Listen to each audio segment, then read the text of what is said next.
Sudah menjadi pengetahuan mainstream yang diamini oleh masyarakat umum, khususnya oleh masyarakat Tanah Jawa, di mana, ketika kita menyebut kata Wali Sangah, atau Wali Songo, maka tentunya akan langsung dimaknai sebagai sekumpulan waliullah penyebar Islam di Tanah Jawa yang berjumlah 9 orang.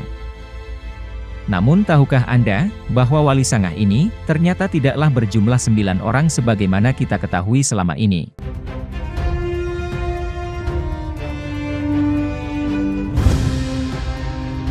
Wali Sangah sebenarnya merupakan sebuah majelis perkumpulan para ulama yang menyebarkan Islam di Tanah Jawi, analognya semacam Majelis Ulama Indonesia saat ini. Istilah Wali Sangah sendiri merupakan gabungan dari dua kata yang berbeda etimologi, yakni kata wali yang berasal dari bahasa Arab wali, yang bentuk jamaknya adalah aulia, yang bermakna walijah, yang bermakna orang kepercayaan, khusus, dan dekat. Dan kata sangat yang berasal dari bahasa Pali atau Prakrit Sangha, yang bermakna perkumpulan suci. Sehingga secara etimologi, kata Wali Sangha yang berasal dari gabungan kata wali dan sangha, bermakna perkumpulan orang-orang yang suci. Pemaknaan inilah, yang harus diluruskan terlebih dulu dari sebuah terminologi Wali Sangha. Lantas, apakah Wali Sangha itu terdiri dari 9 orang juga? Tentu hal ini juga keliru. Mengapa? Karena ketika kita merujuk kepada berbagai referensi naskah-naskah kuno tentang Wali Sangat, maka kita akan dibuat bingung olehnya.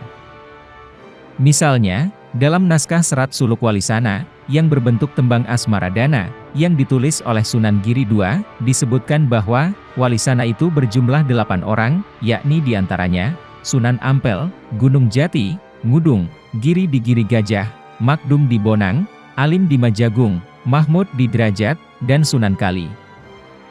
Sedangkan dalam naskah Babat Tanah Jawi disebutkan, bahwa Wali Sangha berjumlah 9 orang, yakni diantaranya, Sunan Ampel, Sunan Bonang, Sunan Giri, Sunan Gunung Jati, Sunan Kalijaga, Sunan Derajat, Sunan Udung, Sunan Muria, dan Syekh Maulana Maghribi. Sementara dalam naskah Babat Cirebon disebutkan, bahwa Wali Sangha di sini juga berjumlah 9 orang, namun berbeda dengan 9 orang Wali Sangha yang disebutkan dalam Babat Tanah Jawi, yakni diantaranya, Sunan Bonang, Sunan Giri Gajah, Sunan Kudus, Sunan Kalijaga, Syekh Majagung, Syekh Maulana Maghribi, Syekh Bentong, Syekh Lemah Abang, dan Sunan Gunung Jati Purba. Nah, perbedaan nama-nama anggota Wali Sangha inilah, yang kemudian menimbulkan kesulitan untuk mengidentifikasi, siapakah sebenarnya para ulama yang termasuk dalam perkumpulan orang suci yang bernama Wali Sangha ini sebagaimana makna aslinya, yang berasal dari kata Wali Sangha. Dalam buku Atlas Wali Songo menyebutkan, bahwa konsep Wali Sangha, sumber utamanya dapat dilacak pada konsep kewalian yang secara umum oleh kalangan penganut Sufisme, diakini meliputi 9 tingkat kewalian. 9 tingkat kewalian ini, oleh Syekh Muhyiddin Ibnu Arabi dalam kitabnya Futuhat Al-Makkiyah, dijabarkan sebagai berikut. Tingkat pertama, Wali Kuthub, yakni pemimpin para wali di alam semesta. Tingkat kedua, Wali Aimmah, yakni pembantu Wali Kuthub dan sekaligus menggantikannya jika wafat. Tingkat ketiga, Wali Autad, yakni wali penjaga 4 arah penjuru mata angin. Tingkat keempat, Wali Abdal, yakni wali penjaga 7 musim. Tingkat kelima, Wali Nukaba, yakni wali penjaga hukum syariat. Tingkat keenam, Wali Nujaba, yakni wali yang hanya berjumlah 7 orang pada setiap zaman. Tingkat ketujuh, Wali Hawariyun, yakni wali pembela kebenaran agama. Tingkat kedelapan, Wali Rojabiun, yakni wali yang karomahnya muncul setiap bulan Rojab. Dan tingkat kesembilan, Wali Hotam, yakni wali yang mengurus wilayah kekuasaan umat Islam.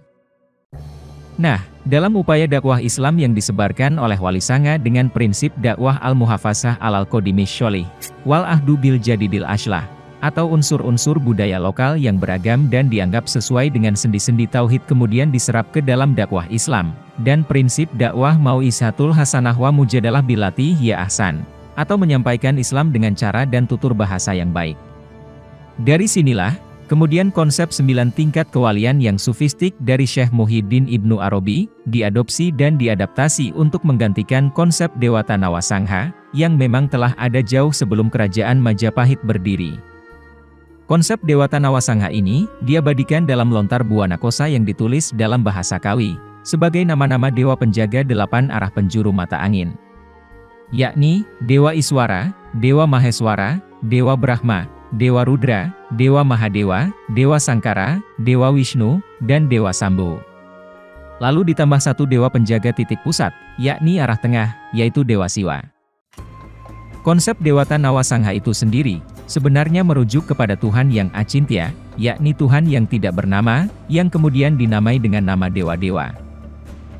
Makna dari kata Iswara, adalah yang berkuasa. Maheswara, yang maha berkuasa dari segala yang berkuasa. Brahma, yang menciptakan. Rudra, yang menghapus kesedihan.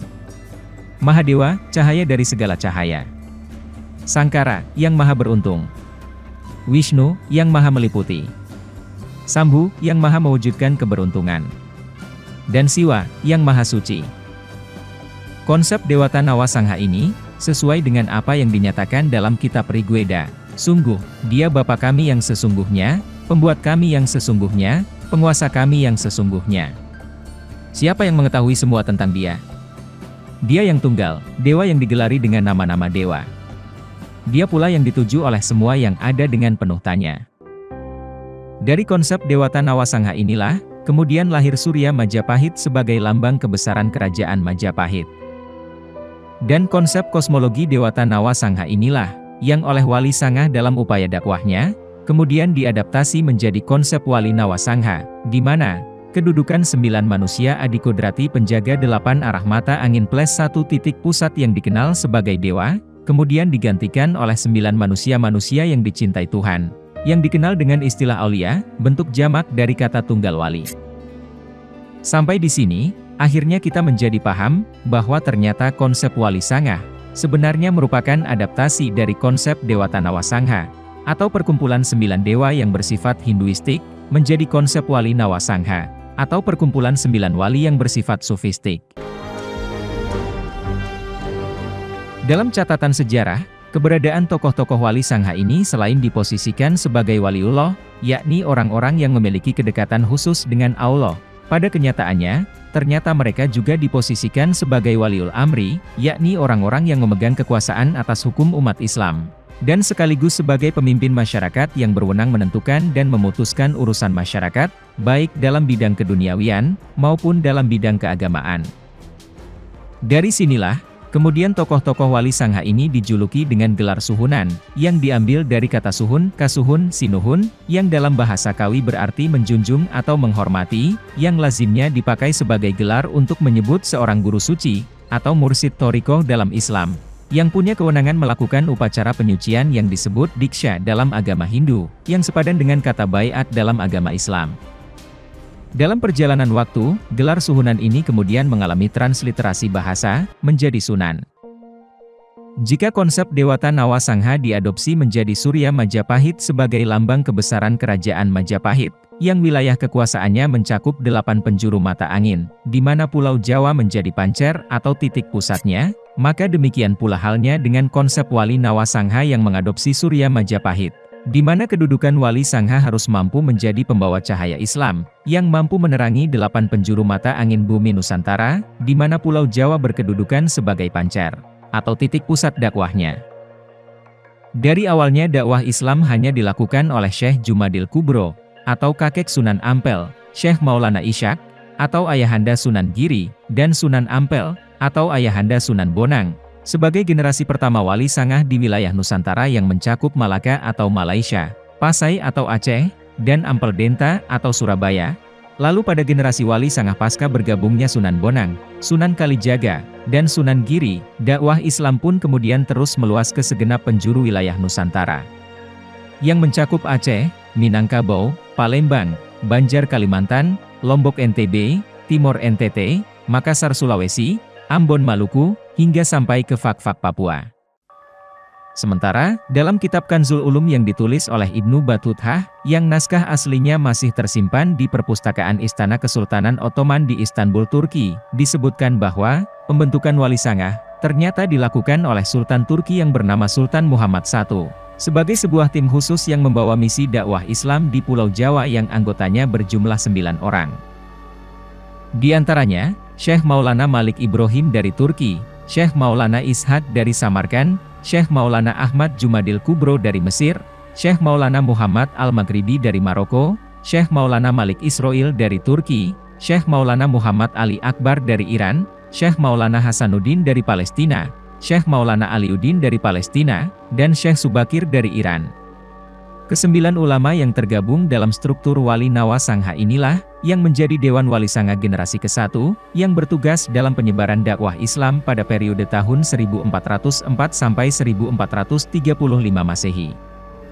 Ketika Syekh Maulana Malik Ibrahim wafat pada tahun 1419 Masehi, maka pada tahun 1421 Masehi, dikirimlah seorang ulama pengganti yang bernama Ahmad Ali Rohmatullah, anak dari Syekh Ibrahim Asmarakandi yang menjadi menantu Sultan Champa Thailand Selatan, yang juga masih keponakan dari Syekh Maulana Ishaq. Karena masih kerabat istana, maka Ahmad Ali Rohmatullah yang kerap dipanggil dengan nama Raden Rahmat, kemudian diberi daerah perdikan di Ampel Denta Surabaya oleh Raja Majapahit, yang kemudian dijadikan markas untuk mendirikan pesantren. Dari sinilah, kemudian Ahmad Ali Rohmatullah atau Raden Rahmat, dikenal dengan nama Suhunan ing Ampel Denta, atau Sunan Ampel. Dengan masuknya Ahmad Ali Rohmatullah, atau Raden Rahmat, atau Suhunan ing Ampel Denta, atau Sunan Ampel ke dalam struktur Wali Nawa Sangha, maka, Prabu Kertawijaya yang saat itu menjadi Raja Kerajaan Majapahit, diharapkan dapat masuk Islam. Dialog antara Sunan Ampel yang mengajak Prabu Kertawijaya masuk Islam ini, tertulis dalam Serat Suluk Walisana, Sinom Pupuh 4, bait 9-11, dan bait 12-14. Selanjutnya, pada tahun 1435 Masehi, ada dua orang anggota Dewan Wali Sanga yang wafat, yaitu Syekh Maulana Malik Israil dari Turki, dan Syekh Maulana Muhammad Ali Akbar dari Iran. Dengan meninggalnya kedua anggota Dewan Wali Sanga ini, maka kemudian Dewan Wali Sanga mengajukan permohonan kepada Sultan Turki, yang saat itu dijabat oleh Sultan Murad II pengganti Sultan Muhammad I, untuk dikirimkan dua orang ulama pengganti yang mempunyai kemampuan agama yang lebih mendalam. Permohonan tersebut dikabulkan, dan pada tahun 1436 Masehi, dikirimlah dua orang ulama. 1. Said Ja'far Shodiq, berasal dari Palestina, yang selanjutnya bermukim di Kudus, dan kemudian lebih dikenal dengan nama Susuhunan ing Kudus, atau Sunan Kudus, bertugas menggantikan Syekh Maulana Malik Israil. Dalam Babat Demak disebutkan, bahwa Said Ja'far Shodiq adalah satu-satunya anggota Wali Sanga yang paling menguasai ilmu fikih. 2. Syarif Hidayatullah, yang juga berasal dari Palestina, yang selanjutnya bermukim di Gunung Jati Cirebon, dan kemudian lebih dikenal dengan nama Susuhunan ing Gunung Jati atau Sunan Gunung Jati, bertugas menggantikan Syekh Maulana Muhammad Ali Akbar. Dalam Babat Cirebon disebutkan, bahwa Syarif Hidayatullah adalah cucu Prabu Siliwangi dari Kerajaan Pajajaran, hasil perkawinan Nyi Rara Santang dan Sultan Syarif Abdullah Umdatuddin dari Mesir.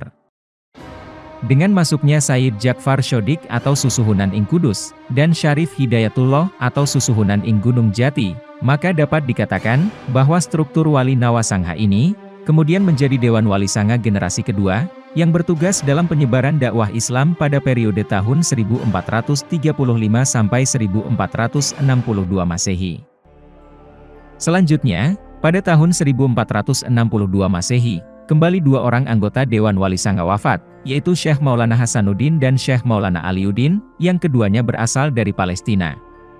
Kemudian pada tahun 1463 Masehi, Syekh Subakir yang berasal dari Persia, dan Syekh Maulana Ishaq yang berasal dari Samarkand wafat.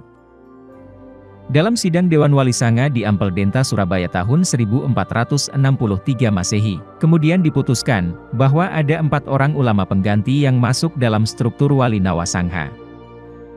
1. Raden Makdum Ibrahim, putra Susuhunan ing Ampel Denta atau Sunan Ampel, yang selanjutnya bermukim di Desa Bonang Tuban, dan kemudian lebih dikenal dengan nama Susuhunan ing Bonang, atau Sunan Bonang, yang bertugas menggantikan Syekh Maulana Hasanuddin. 2. Raden Qasim, juga merupakan putra-putra Sunan Ampel, yang selanjutnya bermukim di Lamongan, dan kemudian lebih dikenal dengan nama Susuhunan Derajat, bertugas menggantikan Syekh Maulana Aliuddin. 3. Raden Paku, putra Syekh Maulana Ishaq, yang selanjutnya bermukim di Giri Kedaton Gresik, dan selanjutnya dikenal dengan nama Susuhunan ing Giri Kedaton, bertugas menggantikan ayahnya, yakni Syekh Maulana Ishaq. 4. Raden Mas Said, putra Adipati Tuban, yang bernama Tumenggung Wilwatikta, atau Raden Sahur, yang selanjutnya bermukim di Kadilangu Demak, dan selanjutnya dikenal dengan nama Susuhunan Kalijaga, yang bertugas menggantikan Syekh Subakir. Dengan perubahan tersebut, maka dapat dikatakan bahwa struktur Wali Nawasangha ini kemudian menjadi Dewan Wali Sanga generasi ketiga, yang bertugas dalam penyebaran dakwah Islam pada periode tahun 1463 sampai 1465 Masehi. Selanjutnya, pada tahun 1465 Masehi, kembali dua orang anggota Dewan Wali Sanga wafat, yaitu Syekh Maulana Ahmad Jumadil Kubro yang berasal dari Mesir, dan Syekh Maulana Muhammad Al-Maghribi, yang berasal dari Maroko. Disusul kemudian pada tahun 1481 Masehi, Ahmad Ali Rohmatullah, atau Raden Rahmat, atau Suhunan ing Amperdenta wafat. Dan terakhir pada tahun 1505 Masehi, Raden Paku atau Susuhunan ing Giri Kedaton wafat. Dewan Wali Sanga kemudian kembali mengadakan sidang yang juga diadakan di Amperdenta Surabaya, untuk memutuskan memasukkan dua orang anggota baru, dan mengganti Ketua Dewan Wali Sanga yang sudah berusia lanjut.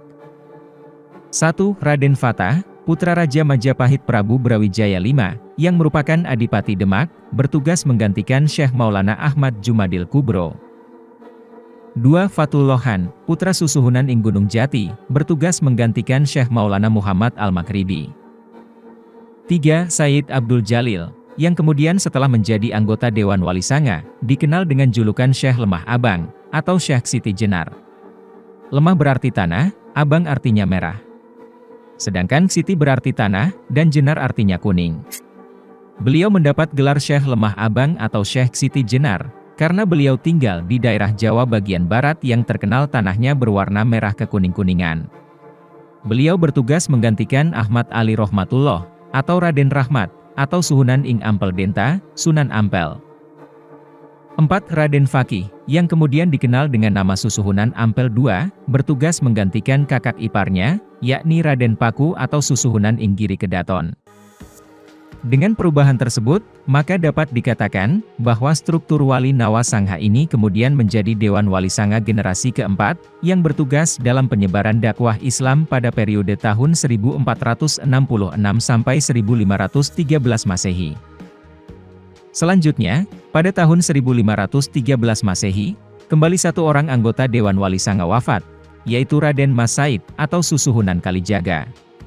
Dan disusul kemudian pada tahun 1517 Masehi, Said Abdul Jalil atau Syekh Lemah Abang atau Syekh Siti Jenar wafat. Lalu disusul kemudian pada tahun 1518 Masehi, Raden Fatah wafat. Dan terakhir pada tahun 1525 Masehi, Raden Makdum Ibrahim atau Susuhunan ing Bonang wafat. Dewan Wali Sanga kemudian kembali melakukan sidang, dan memutuskan bahwa ada 4 orang ulama pengganti yang masuk dalam struktur Wali Nawasangha. Yaitu, 1. Raden Umar Said, putra Raden Mas Said atau Susuhunan Kalijaga, yang selanjutnya bermukim di Gunung Muria, dan selanjutnya dikenal dengan nama Susuhunan ing Muria, bertugas menggantikan ayahnya yakni Raden Mas Said, atau Susuhunan Kalijaga. 2. Syekh Abdul Qohar, yang selanjutnya bermukim di Sedayu, dan selanjutnya dikenal dengan nama Susuhunan ing Sedayu, bertugas menggantikan ayahnya yakni Said Abdul Jalil, atau Syekh Lemah Abang atau Syekh Siti Jenar. 3. Sultan Trenggana, bertugas menggantikan ayahnya, yakni Raden Fatah. 4. Raden Husamuddin, yang selanjutnya bermukim di Lamongan, dan selanjutnya dikenal dengan nama Susuhunan ing Lamongan, bertugas menggantikan kakaknya yakni Raden Makdum Ibrahim, atau Susuhunan ing Bonang. Dengan perubahan tersebut, maka dapat dikatakan bahwa struktur Wali Nawasangha ini kemudian menjadi Dewan Wali Sanga generasi kelima, yang bertugas dalam penyebaran dakwah Islam pada periode tahun 1514 sampai 1533 Masehi. Selanjutnya pada tahun 1533 Masehi, kembali satu orang anggota Dewan Wali Sanga wafat, yaitu Raden Qasim atau Susuhunan Derajat, dan disusul kemudian pada tahun 1540 Masehi, Raden Fakih atau Susuhunan Ampel II wafat, dan terakhir pada tahun 1546 Masehi, Sultan Trenggana wafat. Dewan Wali Sanga kemudian kembali melakukan sidang, dan memutuskan bahwa ada 3 orang ulama pengganti yang masuk dalam struktur Wali Nawasangha. Yaitu, 1. Sunan Pakuan, bertugas menggantikan ayahnya, yakni Raden Kosim atau Susuhunan Derajat. 2. Raden Zainal Abidin, yang selanjutnya bermukim di Demak, dan selanjutnya dikenal dengan nama Susuhunan ing Demak, bertugas menggantikan kakaknya yakni Raden Fakih, atau Susuhunan Ampel II. 3. Sunan Prawoto, bertugas menggantikan ayahnya, yakni Sultan Trenggana. Dengan perubahan tersebut, maka dapat dikatakan, bahwa struktur Wali Nawasangha ini kemudian menjadi Dewan Wali Sanga generasi ke-6, yang bertugas dalam penyebaran dakwah Islam pada periode tahun 1534 sampai 1546 Masehi. Selanjutnya, pada tahun 1549 Masehi, kembali 1 orang anggota Dewan Wali Sanga lainnya wafat, yaitu Sunan Prawoto, disusul kemudian pada tahun 1550 Masehi. Said Jakfar Shodik atau Susuhunan ing Kudus wafat, dan disusul kemudian pada tahun 1551 Masehi. Raden Umar Said atau Susuhunan ing Muria wafat, dan disusul kemudian pada tahun 1569 Masehi. Syarif Hidayatullah atau Susuhunan ing Gunung Jati wafat, dan disusul kemudian pada tahun 1570 Masehi. Raden Zainal Abidin atau Susuhunan ing Demak, Raden Husamuddin atau Susuhunan ing Lamongan, dan Sunan Pakuan wafat, dan disusul kemudian pada tahun 1573 Masehi, Fathullah Han wafat, dan terakhir pada tahun 1582 Masehi, Sultan Hadiwijaya atau Maskarbet, atau Jaka Tingkir wafat. Dewan Wali Sanga kemudian kembali melakukan sidang, dan memutuskan bahwa ada 9 orang ulama pengganti yang masuk dalam struktur Wali Nawasangha. Yaitu, 1. Sultan Hadiwijaya atau Maskarbet, yang kemudian dikenal dengan nama Jaka Tingkir, bertugas menggantikan Sunan Prawoto. 2. Said Amir Hasan, bertugas menggantikan ayahnya, yakni Said Jakfar Shodik atau Susuhunan ing Kudus. 3. Said Saleh, putra dari Said Amir Hasan, yang kemudian dikenal dengan nama Panembahan Pekaos, bertugas menggantikan kakek dari pihak ibunya, yakni Raden Umar Said atau Susuhunan ing Muria. 4. Maulana Hasanuddin, yang selanjutnya bermukim di Banten, dan selanjutnya dikenal dengan nama Sultan Hasanuddin Banten, bertugas menggantikan ayahnya, yakni Syarif Hidayatullah atau Susuhunan ing Gunung Jati.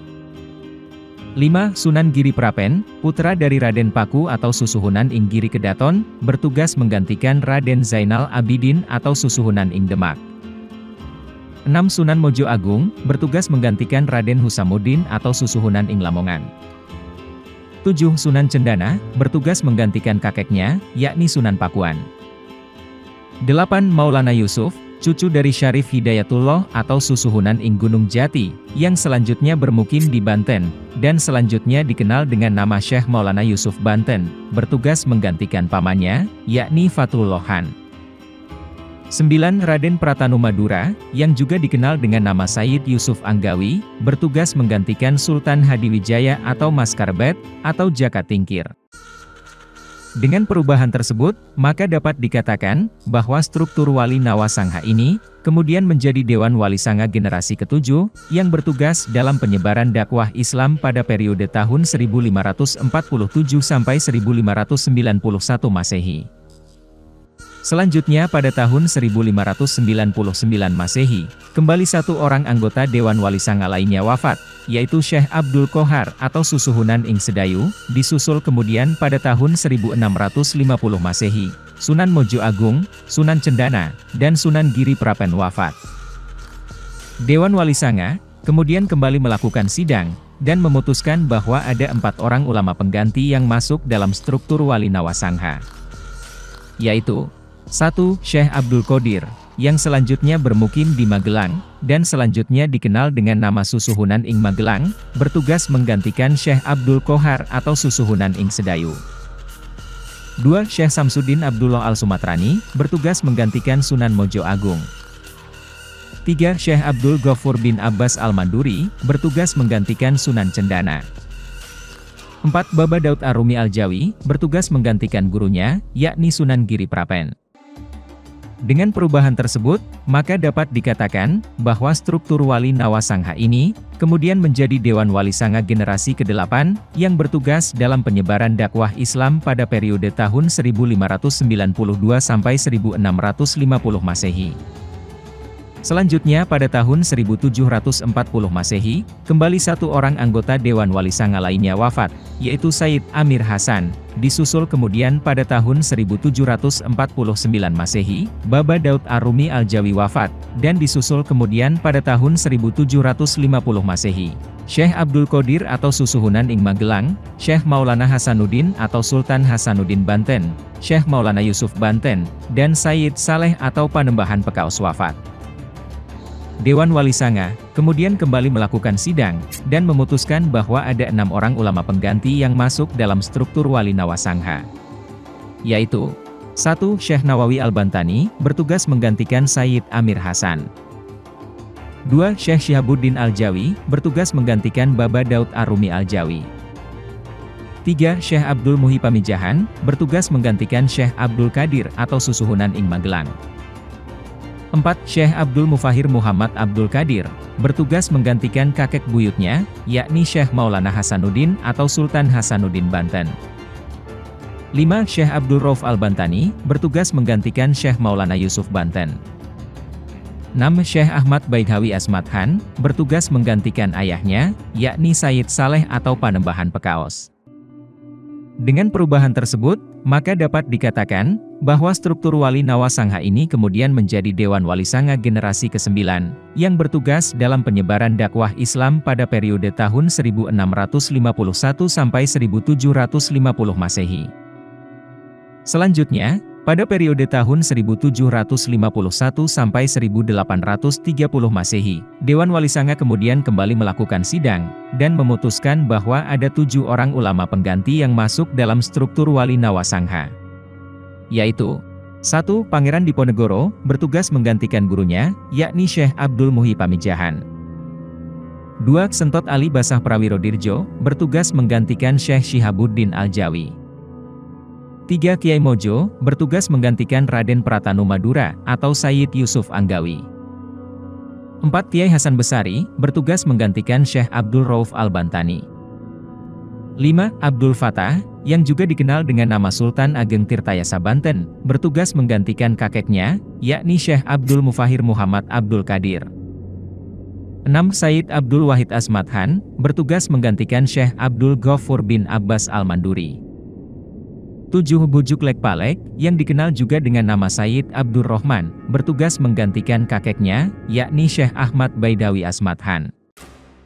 Dengan perubahan tersebut, maka dapat dikatakan bahwa struktur Wali Nawasangha ini kemudian menjadi Dewan Wali Sanga generasi ke-10 yang bertugas dalam penyebaran dakwah Islam pada periode tahun 1751 sampai 1830 Masehi. Dan sejak periode tahun 1830 sampai 1900 Masehi, Dewan Wali Sanga kemudian dibekukan oleh kolonial Belanda. Sampai di sini, akhirnya kita benar-benar menjadi paham bahwa ternyata konsep Wali Sanga itu adalah adaptasi dari konsep Dewata Nawasangha, atau perkumpulan 9 dewa penjaga 8 penjuru mata angin, dan satu titik pusat yang bersifat Hinduistik, menjadi konsep Wali Nawasangha, atau perkumpulan 9 wali yang mencakup wilayah dakwah 8 penjuru mata angin Nusantara, dan satu titik pusat Pulau Jawa yang bersifat sufistik.